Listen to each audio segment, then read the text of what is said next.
Alasan Jokowi tegas tak beri ampun Roy Suryo CS dijerat pasal berlapis. Alasan Presiden ke-7 Republik Indonesia, Joko Widodo, Jokowi, tegas untuk tidak memberi ampun kepada 3 orang yang terus menggeruduk keaslian ijazah yang dimilikinya. Ketiga orang tersebut, yakni Roy Suryo, Rismon Sianipar, dan Tifauzia Tiasuma. 3 orang tersebut dinilai Jokowi tidak layak mendapatkan pengampunan. Bukan tanpa alasan, ketiganya dianggap sudah melampaui batas kewajaran sehingga perlu diberi sanksi sebagai efek jera.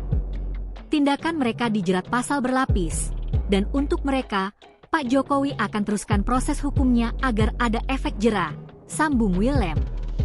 Hal ini disampaikan Willem setelah menemui Jokowi di kediaman pribadinya di Sumber, Solo, Jawa Tengah, Jumat, 19 Desember 2025. Willem menyebutkan, dalam diskusi 4 mata tersebut, Jokowi menegaskan dirinya bukanlah tipikal pemimpin pendendam dan menyatakan sikap terbukanya untuk memaafkan sebagian besar tersangka yang terlibat dalam kasus tudingan ijazah palsu. Dari 12 nama yang terseret dalam pusaran kasus ini, kata Willem, Jokowi bersedia memberikan pengampunan kepada mereka yang sekadar terbawa arus.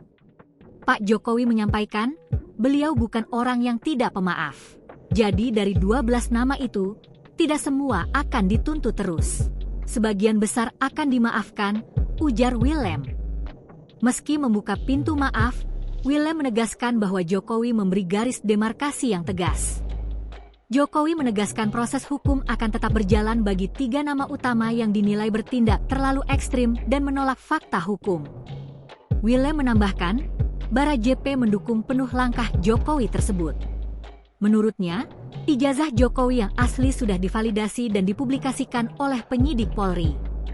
Narasi yang terus digaungkan oleh kelompok ini dinilai sebagai upaya pembodohan publik yang harus dihentikan lewat jalur hukum. Selain membahas kasus hukum, pertemuan tersebut juga menyinggung peta politik pasca kepemimpinan Jokowi.